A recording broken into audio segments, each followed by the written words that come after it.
Di sini dia bilang otak manusia itu dapat mengalami stres. Nah, seorang dokter itu mengatakan bahwa stres merupakan proses tegangnya sel-sel saraf yang bisa menyebabkan timbulnya berbagai macam penyakit. Hai guys, hai opa-oma, bapak-mama, kakak adik, rakat-rakat, semuanya salam sehat selalu. Jumpa lagi bersama saya, Agnes Cooper, mencoba mencari makna di setiap peristiwa.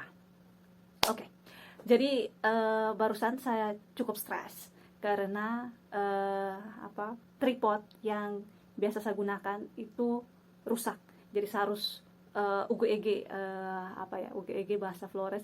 Saya harus cari akal, berkreativitas malam-malam untuk taruh kamera ini agar bisa merekam video ini. Oke, itu stres receh dari saya. Ya, jadi malam ini kita akan berbicara tentang stres. Ada vaksin anti stres? Ada atau tidak ya? Oke, kita akan lihat di video ini. Ya, jadi apakah Anda lagi merasa stres? Disebabkan oleh apa? Ya, semoga kalian tidak stres. Kalau stres juga tidak apa-apa sih. Jadi yang benarnya sekarang lagi apa? Lagi ada stres, ada masalah, tekanan. Ya, semoga video ini tidak menambah stres kalian.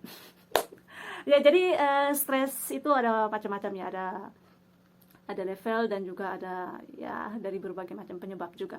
Seperti tadi saya stres awal-awal merekam video ini karena sudah malam, tripod yang saya biasa gunakan rusak. Tapi ya ada positifnya juga sih. Ada positifnya juga. Jadi stres semua usia kehidupan mengalami stres. Ya, ada stresornya masing-masing, dari anak-anak, dari orang besar, orang dewasa, lansia. Ya, semua punya stres lah. Jadi kalau mengutip dari buku ini, mendongkrak kinerja otak berpikir lebih cepat. Ya, bagus. Jadi rekomendasi untuk membacanya ya. Jadi di sini dia bilang otak manusia itu dapat mengalami stres.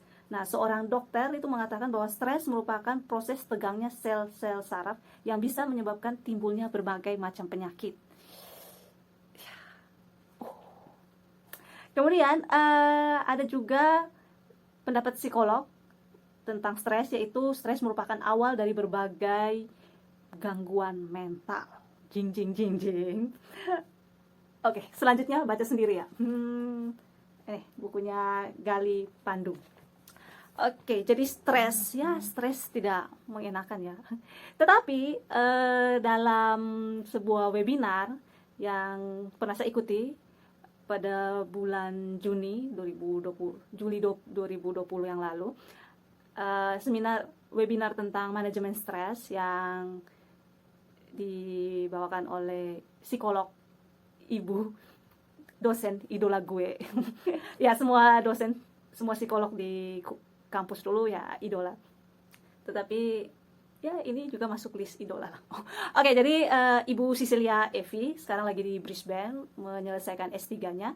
Nah, dia mengatakan bahwa stres itu diperlukan manusia. Contohnya seorang ibu pada saat rumah terbakar, contohnya itu dia bisa mendorong lemari es atau kulkas atau benda-benda yang berat yang menghalangi jalan keluar, menghalangi pintu atau menghalangi jalan keluar untuk bisa menyelamatkan diri dari kobaran api.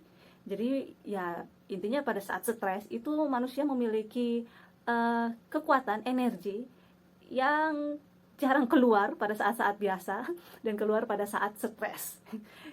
Ya, contohnya seperti itu, bisa dibayangkan. Atau sahabat punya pengalaman tersendiri saat stres, memiliki imajinasi, kreativitas, kekuatan, atau ya segala macam yang membawa teman-teman keluar dari tekanan stresor tersebut.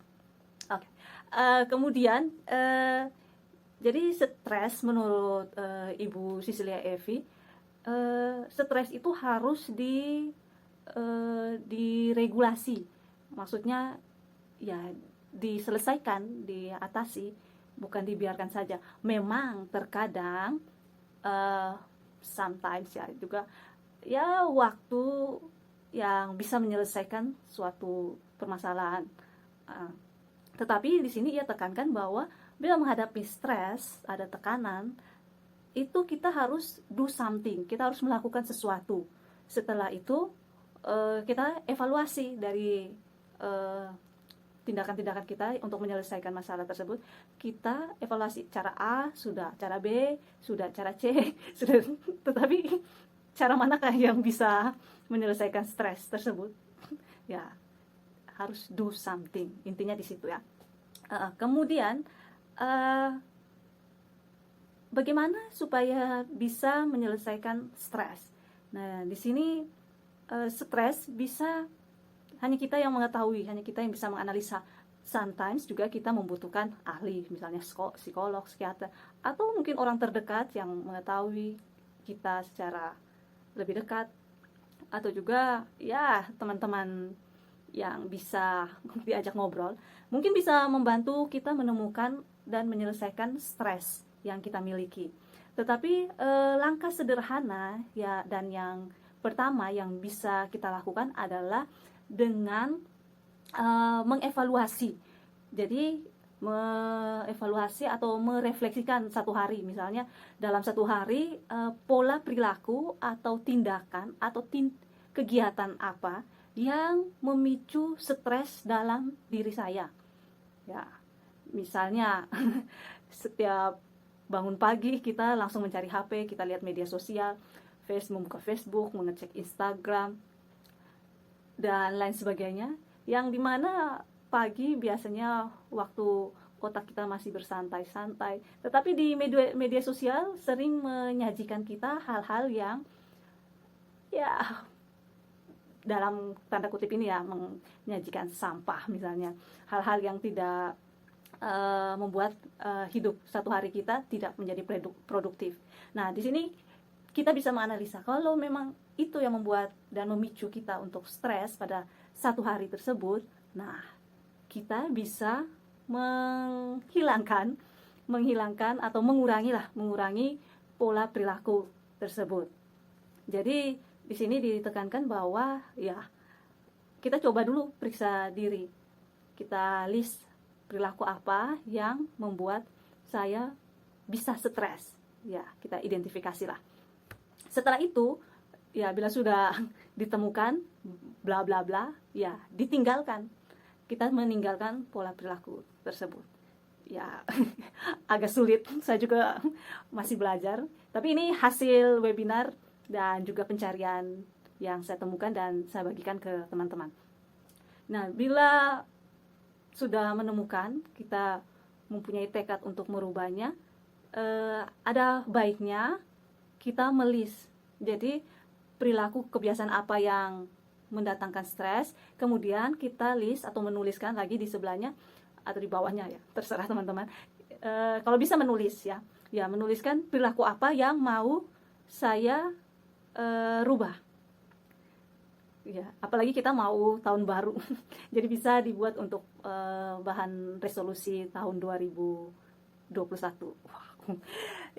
Jadi kita mencoba mengubah pola perilaku atau habit, kebiasaan yang buruk yang bisa mendatangkan stres. Jadi ya tidak usah muluk-muluk memikirkan ada atau tidak ya vaksin anti stres. Cukup vaksin untuk COVID-19 ya. Jadi tidak usah muluk-muluk vaksin anti stres, tetapi langkah pertama yang bisa kita lakukan adalah kita mencoba satu kebiasaan baik setiap hari. Oke, saya sedang mencobanya. Semoga kita bisa, ciao. Oke, hanya itu saja. Ditunggu sharing dari teman-teman dari hasil tips ini. Kita sama-sama mencoba satu kebiasaan baik setiap hari untuk menghindari diri kita dan mencegah kita untuk stres pada lubang yang sama. untuk tidak stres lagi. Dan bila stres, jangan lupa hidup harus bahagia. Oke, bila bermanfaat jangan lupa share, like, subscribe, dan komen. Oke, saya Agnes. Sampai jumpa. Salam sehat selalu. Bye-bye.